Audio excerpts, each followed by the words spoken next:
Sir, एआयचा वापर करून मॅथमॅटिक्सचा study होऊ शकतो का? बऱ्याच विद्यार्थ्यांनी मला विचारलं.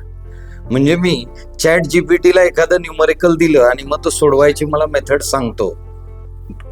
तो मेथड सांगेल, पण understanding how to solve it तो सांगेल. पण प्रॅक्टिस आणि सिमिलर काइंड ऑफ ज्यावेळी एक्झाम्पल, व्हरायटी ऑफ एक्झाम्पल येतात, त्याच्यामध्ये ज्या ट्रिक्स असतात की हे एक्झाम्पल या पद्धतीनं सोडवलं पाहिजे किंवा फॉर्मेशन जे आहे त्या न्यूमरिकलचं हे तयार करणं, हे तुम्हाला चॅट जीपीटी किंवा एआय शिकवणार नाही.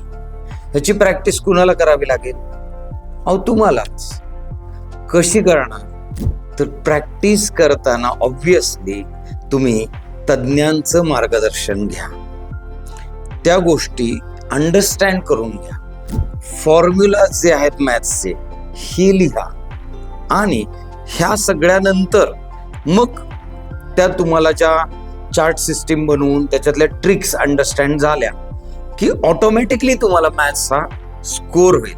त्यामुळे एआय वापरताना जरा जपूनच.